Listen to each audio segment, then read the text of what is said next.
నమస్కారం. మీ విజయ్ కుమార్ గంట. రాష్ట్రంలో కొత్తగా ఏదో వైరస్ వచ్చిందని, ఈ వైరస్ వల్ల ఎలా జరుగుతుందని, చైనాలో ఎలా జరిగిపోయిందని, ఇక్కడ జరిగిపోయిందని, మన పొరుగు రాష్ట్రాల్లో ఎలా జరిగిందని కథనాలు వస్తూ ఉన్నాయి. నిజానికి ఈ వైరస్ ఒక సామాన్యమైనటువంటి వైరస్. ఇది హెచ్ఎంపివి వైరస్ అనేది. దీనివల్ల ఎటువంటి ప్రమాదం ఉండదు. ఒకవేళ ఎక్కడైనా నాకు తెలిసి వైద్యాధికారులు చెప్పినటువంటి లేదా ప్రభుత్వం చెప్పినటువంటి సమాచారం ప్రకారం హెచ్ఎంపీ వైరస్ ఎక్కడ కూడా ఏపీలో లేదు. ఒకవేళ ఏ కారణాల వలన ఎక్కడైనా 1-2 కేసులు బయట నుంచి వచ్చిన వాళ్ళ వల్ల కనపడితే అది అత్యంత వేగంగా ప్రబలమయ్యేది కూడా కాదు, వ్యాపించేది కూడా కాదు నాకు తెలుసు. కాబట్టి ఈ వైరస్ గురించి చేసేటువంటి అభూత కల్పనలు నమ్మకండి. ఎవరికైనా పొరపాటున ఏదైనా కేసు వచ్చి ఉంటే ఆ కేసు నివారణకు అనేకమైనటువంటి మందులు అందుబాటులో ఉన్నాయి. ఇది పెద్దగా ఇబ్బంది పెట్టేది కాదు, ప్రాణాంతకమైనది కాదు.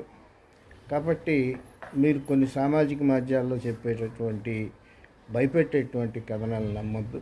చాలా సామాజిక మాధ్యమాల్లో ఆర్ఎంపీ డాక్టర్లు, వైద్యులు కాని వాళ్ళు ఈ ద్వారా ఏవో 4 మాటలు చెప్పించి భయపడుతున్నారు. అలా చెప్పేవాళ్ళు క్వాలిఫైడా కాదా అనేది కూడా మీరు చూసుకోండి. అట్లాగే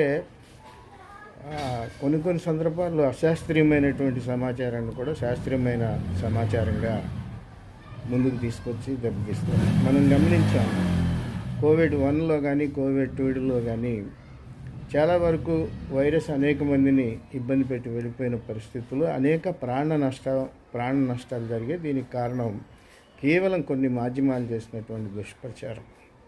దీనివల్ల భయాందోళనకు గురై చనిపోయినటువంటి వాళ్ళ సంగతే కోవిడ్ మృతుల్లో, గతంలో 2 కోవిడ్ మృతుల్లో భయాందోళనకి గురై చనిపోయిన వాళ్ళ సంఖ్య దాదాపు 70 నుంచి 80% వరకు ఉన్నట్టు అప్పుడు లెక్కలు తెచ్చారు.